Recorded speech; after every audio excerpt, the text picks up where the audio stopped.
Welcome to the channel. We invite you to watch our news today. Ben Hodges says if Putin loses Crimea, Russia's invasion of Ukraine will end quickly. The Kremlin has announced that 4 occupied areas of Ukraine will become part of Russia after the country's forces held sham referendums in the regions. Russian military oversaw rigged votes in Luhansk, Donetsk, Kherson, and Zaporizhia. Moscow now warns that any military action in these areas will be considered an attack on Russia. Vladimir Putin signed documents on Friday to declare these Ukrainian regions as Russian. In a speech, he added that the referendum results were the will of millions of people. This marks yet another escalation from Russia in its war against Ukraine, coming after Kiev soldiers made huge progress in their counteroffensive near Kharkiv last month.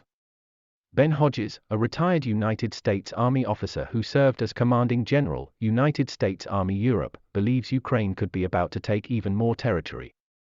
He claimed Ukrainian forces can push the Russians out of Crimea, the region which they annexed in 2014.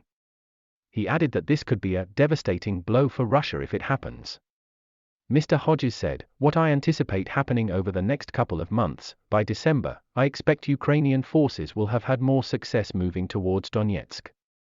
All of this is moving towards taking back Crimea. Crimea is critical to Russia's ability to control the Black Sea." President Volodymyr Zelensky said, "This thing started in Crimea, it will end in Crimea.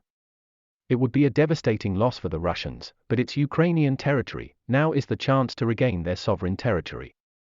Putin is currently trying to reverse his military struggles in Ukraine by mobilizing more people to fight. But this hasn't gone to plan. Thousands have left the country via direct flights and many more are trying to get out of Russia through borders to neighboring countries like Georgia and Finland.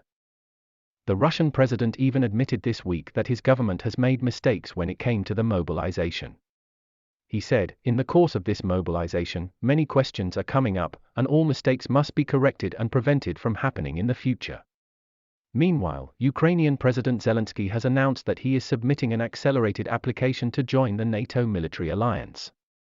In a speech, Mr. Zelensky said, "It is here, in Ukraine, that the values of our Euro-Atlantic community have obtained real vital energy. The strength of the nation that fights for freedom, and the strength of the nations that help in this fight. We are de facto allies. This has already been achieved. De facto, we have already completed our path to NATO. De facto, we have already proven interoperability with the alliance's standards. They are real for Ukraine, real on the battlefield and in all aspects of our interaction. We trust each other, we help each other and we protect each other. This is what the alliance is. De facto." Thank you for listening. If you find it interesting, please support us with a subscribe button and a like.